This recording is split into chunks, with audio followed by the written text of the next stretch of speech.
Hi guys, Sarah here on the red carpet at Balance, a perimenopause journey. It's premiering here tonight. It's got some great names behind it, including Alyssa Milano and Jeannie.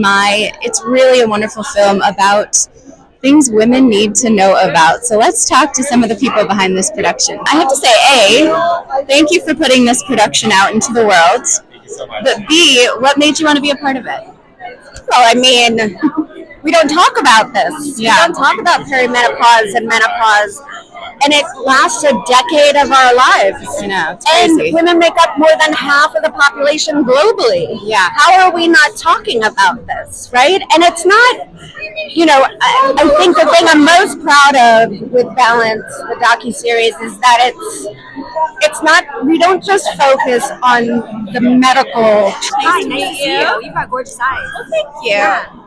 You look beautiful Thank tonight you. for this very special Thank premiere. I'm very curious what drew you to be a part of this. The midlife. I like to say that perimenopause was the text I never received an invite to. It just kind of popped in on me.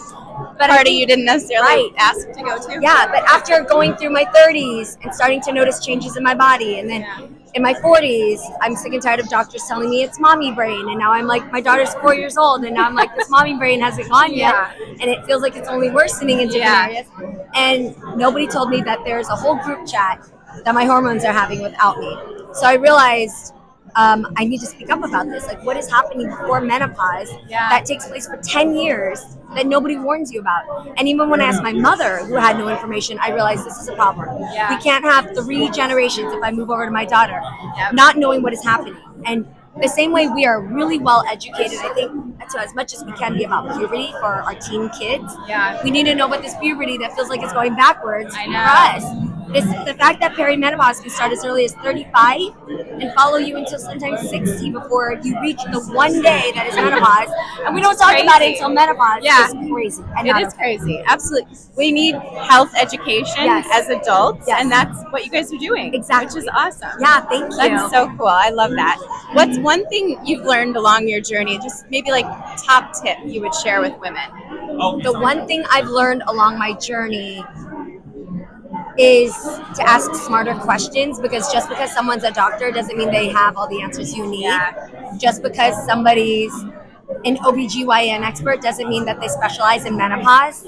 I'm learning now, instead of being intimidated by doctors and just following the degree on the wall, that the information for women requires us to ask very specific questions to get what we need. And until menopause is a special, we're not going to get the answers until we know and we're equipped in what to ask. Yeah, we've got to be our own advocates first. Exactly. Yeah, I love that. Great advice. Thank you. Thank you so much for Of course, doing thank this you and so sharing much. with us. Yes. Nice to meet you. Fitting, right? This is a cozy topic, something that needs to be talked about more. What drew you to this project? Well, I went into early perimenopause at 35, and so I knew the filmmakers when they first started filming for this project, and I was so excited to have anyone bring attention to this topic. And so I started to share my story with them, and then they asked if I wanted to be a part of the project, and of course I said yes, and that's how I ended up here. So can I ask if you're willing to share, when you found out you went into perimenopause at 35, how did you even find out? Well, we're not thinking that. Yeah, at we're not 35. thinking that. And I was in the middle of a fertility journey, actually. So I was trying to get pregnant with my partner, and I'd gone through several miscarriages. And nobody was bothering to check my hormones or see what was going on because I was so young. So it's like, oh, you're so young. Don't worry. Just keep trying. You're And fine. And it took a couple of years until maybe when I turned 38, that they started to check my hormones. My hormones were off. The doctor still said that I was falling in normal range and that it was a fluke. And so I think a lot of us can say we've been there. Yes. And so so that's sort of what led me to just begin my journey. And by the time I turned 40, fortunately, I was able to figure out what was going on. And the gals, the filmmakers, Sadali and Anubuti, set me on the path. So hopefully that's hope for the people that are going to be watching this. 100%. Right? Yes. That's there is awesome. hope. There is hope. And there's I'm the editor and co-producer. And how do you feel being a part of a project that is really important and impactful for women? Oh, the subject just overall is something that has not been talked about very much. There's a lot of misinformation, lack of knowledge, and it is interesting being a man working on the project and being exposed to all this info that I wouldn't have ever. I mean, who knows when I would have learned any of this, right? So I'm really grateful that I've been able to learn from the best. Like, in order to edit the thing, I had to become a student of all this and watch hours of interviews from You all the probably know doctors. way more than anybody else who's going to watch it. I mean, it's because we really understand it in order to be able to say, like, okay, we should present this info here. Let's hold off on that. Let's slowly peel back the layer of the onion, right? So. Project, and a birdie tells me an expert in the subject matter. Yeah. One thing you could tell women who may be hitting that perimenopausal age. Oh, yes. So as a perimenopausal woman myself, I really feel that leaning into it rather than fearing it or walking away is the absolute best way to kind of lean into this transition, because this is the rest of our lives. Yeah. And so what better way is to think of it in a way of preparation rather than fear?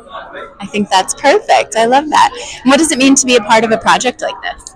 What it means to be part of a project like this is that it is the start of a conversation and a movement where women can feel empowered, embodied, and knowing that they can get through this stage with answers, with clarity. And I feel so proud and honored to be a part of this, because this is what I do every day in the office, is see women who are struggling with this. And so I want to make it something that is kind of like a moment of gratitude towards this journey. Yeah, and you can hit a bigger audience this way, right? Absolutely, yes. We can reach so many more women. That's awesome. Well, thank you so much. How are you doing tonight? I'm doing great. Are you ready for this premiere? I am ready for the world to get a little more balanced, yes. I think we need that. I think we all need that. Yeah. You said you're a breast cancer surgeon, so obviously you are working with women probably of this age range all the time. Is there maybe a couple of tips that you would share with women to get ready for this part of life?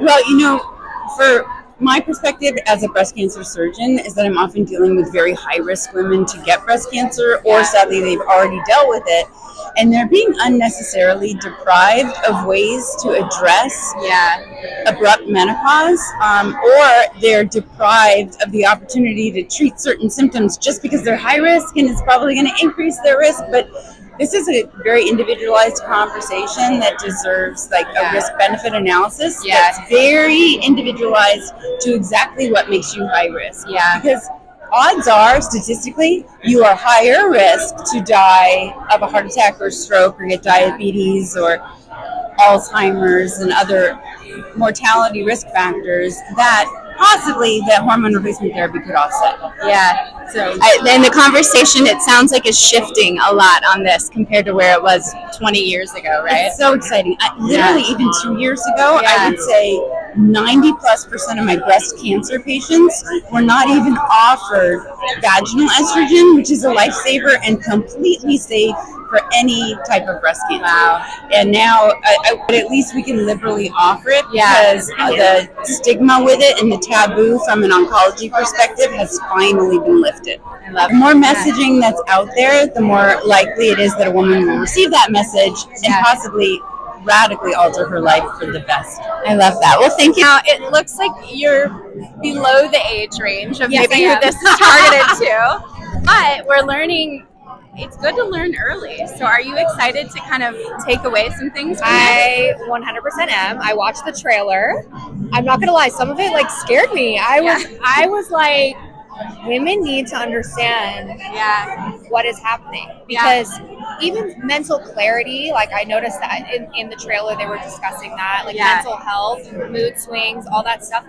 Women don't even realize sometimes that it's not just them, it's what they're going through internally. So I am excited to learn about it, but also a little scared. But you know what? Live your best life every single age that you are, and embrace it.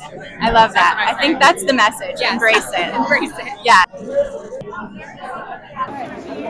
It's the world premiere. It's the Hollywood premiere. And we need to keep taking this further. You are our microphones out there. We're monks and we make movies. It's your turn to make TikTok videos, for you to put out, spread the word on Instagram.